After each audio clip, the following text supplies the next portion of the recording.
Dear student, इस video में आपको पढ़ाने जा रहा हूँ MP board class 8 social science model question paper 2026 set number 1। आप यहाँ पे देख पा रहे होंगे कि ये लिखा हुआ है आपका सेट नंबर 1 है। जो भी आपके मतलब इंपॉर्टेंट क्वेश्चन है हम सारे के सारे यहाँ पे डिस्कस करेंगे। सबसे पहले हम ये डिस्कस करेंगे कि एग्ज़ाम का पैटर्न क्या है, किस पैटर्न में आपके चीज़ें पूछी जाती हैं।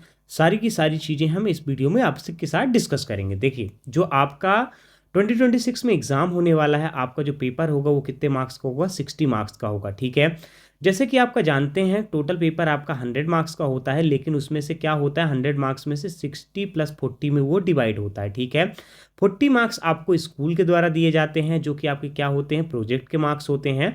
और 60 मार्क्स का आपका पेपर होता है, उस पेपर से आपको क्या करना होता है, आपको 60 मार्क्स में से बेटर मार्किंग आपको करनी होती है, तभी आप पास माने जाएंगे। एक चीज़ मैं और क्लियर कर देना चाहूँगा, भले ही आपको स्कूल से 40 मार्क्स मिले हो प्रोजेक्ट में, लेकिन अगर आप 60 मार्क्स वाले पेपर में फेल हैं, मान लीजिए 18 मार्क्स आपने पाया है, तो आप फेल ही काउंट किए जाएंगे। भले ही आप 40 और 18 को ऐड करें तो आपका 58 हो रहा है, लेकिन आपको मेन स्कोरिंग मार्क्स इसमें करना होता है 60 मार्क्स वाले में से, ठीक है। चलिए, अब मैं आपको एक और चीज़ बताना चाहूँगा यहाँ पे। जो आपका एग्ज़ाम टाइम होता है बच्चों, वो कितना कितना होता है। जो आपका एग्ज़ाम टाइम होता है 2 आवर 30 मिनट का होता है। कितना होता है? 2 आवर 30 मिनट का आपका एग्ज़ाम टाइम होता है, ठीक है। दूसरी बात, आपके टोटल 26 क्वेश्चन पूछे जाते हैं। 26 क्वेश्चन में से अगर हम बात करें तो 5 मार्क्स के आपके मल्टीपल चॉइस क्वेश्चन होते हैं, 5 मार्क्स के आपके फिल इन द ब्लैंक होते हैं, ठीक है। फिर अगर हम बात करें 5 मार्क्स की, तो 5 मार्क्स के आपके 5 मार्क्स के नहीं, सॉरी, ये 5 मार्क्स के आपके क्या हो गए, मल्टीपल चॉइस हो गए। 5 मार्क्स के आपके फिल इन द ब्लैंक हो गए। फिर 2 मार्क्स के 6 क्वेश्चन पूछे जाते हैं जो कि आपके वेरी शॉर्ट टाइप क्वेश्चन होते हैं, मतलब 12 मार्क्स के आपके वेरी शॉर्ट टाइप क्वेश्चन होते हैं। फिर आपके शॉर्ट टाइप क्वेश्चन जो होते हैं तो 3 मार्क्स के आपके 6 क्वेश्चन पूछे जाते हैं, मतलब 18 मार्क्स के टोटल आपके शॉर्ट टाइप क्वेश्चन पूछे जाते हैं। फिर लॉन्ग टाइप क्वेश्चन जो होते हैं 5 मार्क्स के 4 क्वेश्चन पूछे जाते हैं, मतलब टोटल अगर हम बात करें तो 5 मार्क्स के 4 क्वेश्चन टोटल कितने पूछे जाते हैं, 20 मार्क्स के आपके लॉन्ग टाइप क्वेश्चन पूछे जाते हैं। वेरी शॉर्ट कितने हो गए आपके 12 मार्क्स के, शॉर्ट कितने हो गए 18 मार्क्स के, और 20 मार्क्स के आपके लॉन्ग क्वेश्चन होते हैं। इस हिसाब से आपको सारी चीज़ें प्रिपरेशन करनी है। और जब आप इस एक स्टैटिक्स मतलब स्ट्रैटेजी के साथ प्रिपरेशन करेंगे तो आपको मार्क्स ऑब्टेन करने में किसी भी तरीके की दिक्कत नहीं फेस करनी पड़ेगी, ठीक है।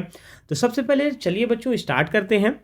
यहाँ पे मल्टीपल चॉइस क्वेश्चन दिए हुए हैं, जैसे कि मैंने आपको बताया कि 1 to 5 मार्क्स, मतलब 1 to 5 क्वेश्चन होते हैं, और ये आपके 5 मार्क्स के पूछे जाते हैं, ठीक है ना। मतलब 1 क्वेश्चन 1 मार्क्स के क्वेश्चन किसी भी आपके चैप्टर से पूछे जा सकते हैं। तो आपको सभी चैप्टर्स के ऑब्जेक्टिव क्लियर करना है, पर मैं यहाँ पे आपके जो मोस्ट इंपॉर्टेंट क्वेश्चन हैं उनको यहाँ पे डिस्कस करने जा रहा हूँ, ठीक है। क्वेश्चन नंबर 1 देखिए, book written by James Mill. जो बुक होती है जेम्स मिल द्वारा लिखी जाती है, जेम्स मिल द्वारा लिखी हुई पुस्तक है, तो जेम्स मिल द्वारा लिखी हुई पुस्तक का नाम क्या है? ये हो जाएगा आपका C number. History of British India, इसको क्या बोलेंगे? History of British India. ये आपका इंपॉर्टेंट क्वेश्चन है, इसको मेरे साथ ही आप प्रॉपर तरीके से लर्न करते हुए चलिएगा, ठीक है। चलिए अब देखते हैं सेकंड नंबर हमारा यहाँ पे क्या बोल रहा है। सेकंड नंबर देखिए, Santhal revolt took place in year. जो संथाल विद्रोह है वो किस साल में शुरू हुआ था, ठीक है। तो इसका राइट आंसर हो जाएगा बच्चों बी नंबर आपका 1855, 1855 में, ठीक है। चलिए थर्ड नंबर देखते हैं। The collection of rules necessary for the collection of rules necessary for running the governance of a country is called. देखिए अब यहाँ पे इसका हिंदी मीनिंग क्या होगा? देश के शासन को चलाने हेतु आवश्यक नियमों का संग्रह क्या कहलाता है, ठीक है। तो इसको आपको क्या बताएंगे? इसका राइट आंसर हो जाएगा कॉन्स्टिट्यूशन। हिंदी में इसको हम क्या बोलते हैं? संविधान। किसी देश को चलाने के लिए संविधान की जरूरत होती है, ठीक है। अब यहाँ पे देखते हैं 4 नंबर क्वेश्चन, देखिए आप। The word secular was added in the preamble of Indian constitution in. जो वर्ड सेकुलर है, मतलब जो सेकुलर का मतलब क्या होता है? धर्मनिरपेक्ष। जो धर्मनिरपेक्ष शब्द है भारतीय संविधान की प्रस्तावना में कब जोड़ा गया? तो इसको कब जोड़ा गया था? तो इसका राइट आंसर हो जाएगा ए नंबर 1976, 1976 में, ठीक है। चलिए 5 नंबर क्वेश्चन देखते हैं। एज पर आर्टिकल 17, अगर हम बात करें आर्टिकल 17 के अनुसार, of Indian constitutions what has been abolished. ठीक है, तो मतलब भारतीय संविधान के अनुसार अगर हम बात करें अनुच्छेद 17 की, आर्टिकल 17 की, तो उस समय पे किस चीज़ को हटा दिया गया है? तो किसको हटा दिया गया है? ए नंबर, अनटचेबिलिटी। किसको हटाया गया है? अनटचेबिलिटी। अनटचेबिलिटी का मतलब क्या होता है? आपका अपदृश्यता, मतलब जैसे छुआछूत हुआ करता था, तो इसको प्रॉपर तरीके से हटा दिया गया है, ऐसा बोला जा रहा है। ठीक है, अब चलिए यहाँ पे फिल इन द ब्लैंक में आ चुके हैं guys. Fill in the blank जैसे कि हम जानते हैं कि हमारे 5 मार्क्स के पूछे जाते हैं, मैंने आपको पहले ही बताया है। तो ये जो 5 मार्क्स हैं आपके बच्चों, ये किसी भी चैप्टर से 1 मार्क्स के आपके ब्लैंक्स पूछे जा सकते हैं। तो चलिए पहले ब्लैंक से देखते हैं। Policy was introduced during the tenure of Lord Dalhousie. तो मतलब लॉर्ड डलहौजी के शासनकाल में कौन सी पॉलिसी का हमारा जो है वो क्या की गई थी? इंट्रोड्यूस की गई थी। तो इसका राइट आंसर हो जाएगा आपका मर्जर। क्या हो जाएगा? मर्जर। मर्जर पॉलिसी को इंट्रोड्यूस किया गया था। ठीक है, अभी एक क्वेश्चन उधर बचा हुआ है, देख लेते हैं 7 number. In United state of America most children in the government school being their school daily day reading the pledge of। अब इसका हिंदी मीनिंग क्या हो जाएगा? संयुक्त राज्य अमेरिका में सरकारी स्कूल में ज़्यादातर बच्चे सुबह सुबह सबसे पहले डैश की शपथ लेते हैं। मतलब किसकी शपथ लेते हैं? किसका प्लेज बोलते हैं वो? जैसे हम प्लेज स्कूल में नहीं बोलते India is my country, all Indians are my brother and sister. तो अमेरिका में किसका लेते हैं? तो वो क्या बोलते हैं? वफादारी हिंदी में हो जाता है, और फिर इंग्लिश में इसका क्या हो जाएगा आपका? तो ये इसका राइट आंसर क्या हो जाएगा? एलिजेंस। क्या हो जाएगा? एलिजेंस। हिंदी में इसको क्या बोलते हैं? वफादारी। ठीक है, चलिए अब यहाँ पे हमारा इस वाले क्वेश्चन को एक बार आप रीड कर लीजिएगा। तो वहाँ पे क्या, जो वहाँ के अमेरिका में जो चिल्ड्रंस होते हैं तो उनको क्या किस तरीके की प्लेस दिलाई जाती है? एलिजेंस की प्लेस दिलाई जाती है। ठीक है, अब चलिए यहाँ पे देखते हैं 8 नंबर क्वेश्चन को क्या बोल रहा है? In a democracy people do not participate directly, instead they elect. देखिए अब ये इसका क्या हो जाएगा? रिप्रेजेंटेटिव। इसका राइट आंसर क्या हो जाएगा? रिप्रेजेंटेटिव। अब इसका हिंदी मीनिंग मैं आपको बता देता हूं। लोकतंत्र में लोग प्रत्यक्ष रूप से भागीदारी नहीं करते हैं, बल्कि डैश को चुनते हैं। तो किसको चुनते हैं? रिप्रेजेंटेटिव को चुनते हैं। ठीक है, 9 नंबर देखिए। Public facilities are related to our dash need. जो पब्लिक फैसिलिटीज होती हैं वो किससे रिलेटेड होती हैं? अपने बेसिक नीड्स से। ठीक है, 10 नंबर क्वेश्चन देखिए। Full form of CNG. CNG का फुल फॉर्म क्या होता है? Compressed natural gas. क्या होता है? Compressed natural gas. ठीक है, अब चलिए यहाँ से हमारे very short type question start हो रहे हैं guys. Very short type question जैसे कि हम जानते हैं हमारे 2 मार्क्स के आते हैं। मैं यहाँ पे सारे के सारे मोस्ट इंपॉर्टेंट क्वेश्चंस आपको बताने वाला हूँ। आपको क्या करना है?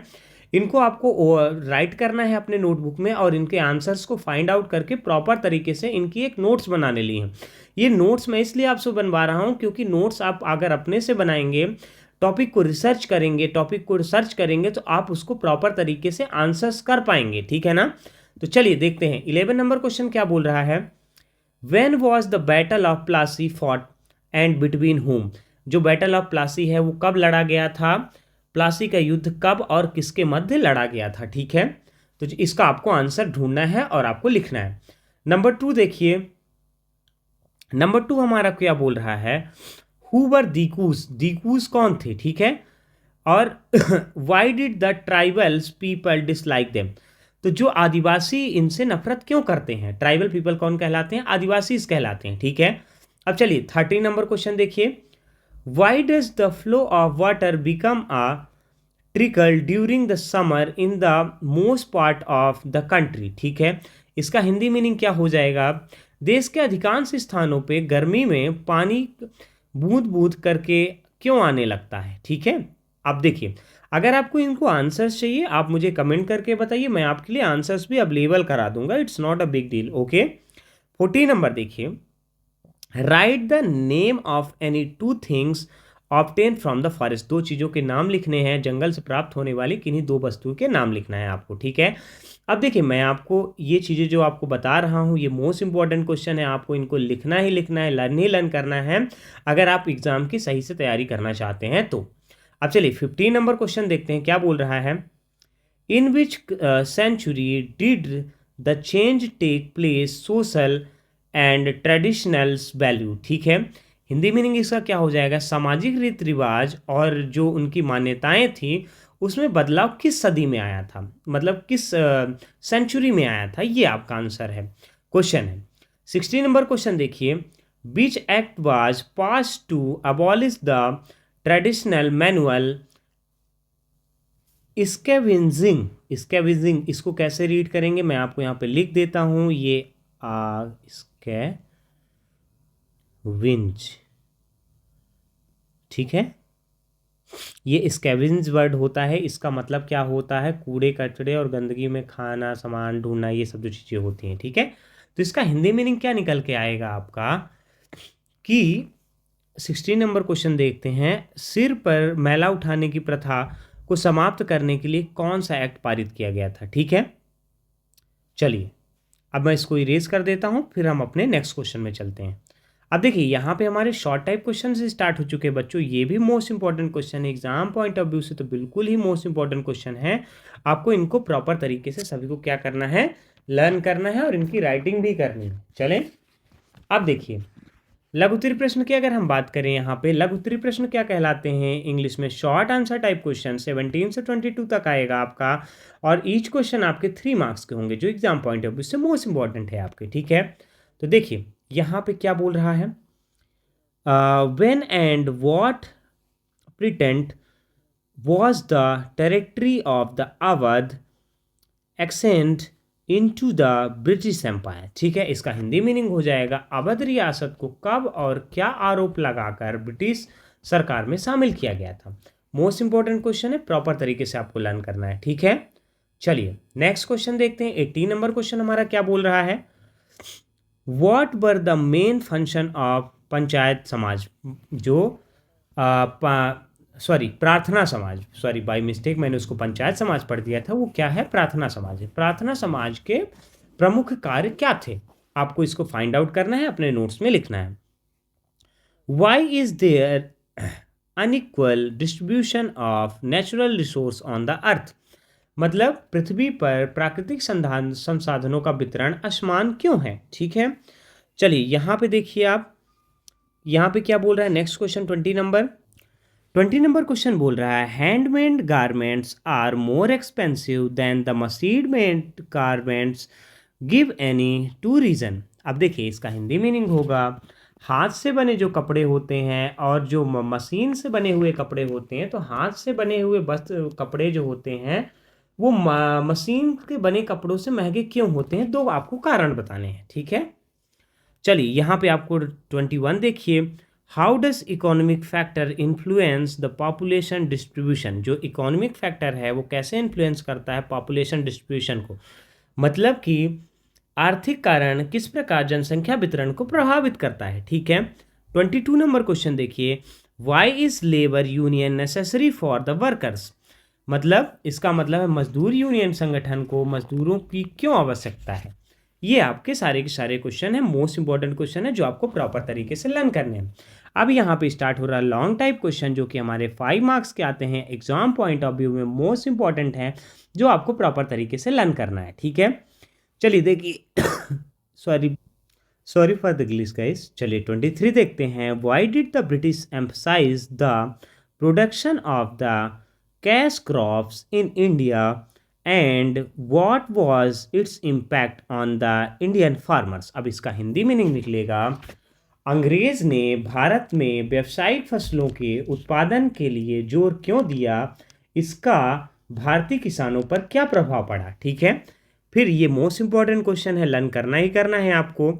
Suggest any 4 method of soil conservation, मतलब मृदा संरक्षण के कोई आपको 4 उपाय बताने हैं। ठीक है, 25 देखिए, give a description of Pittsburgh iron and steel centre, तो मतलब पिट्सबर्ग का जो आयरन और स्टील सेंटर है उसका आपको वर्णन करना है, एक्सप्लेन करना है। ठीक है, 26 देखिए, explain the process of formation of the Lok Sabha and Rajya Sabha. ठीक है, लोकसभा और राज्यसभा के गठन की प्रक्रिया आपको बताना है। ठीक है, यहाँ पे मैंने बहुत सारे इंपॉर्टेंट क्वेश्चंस आपको बताए हैं।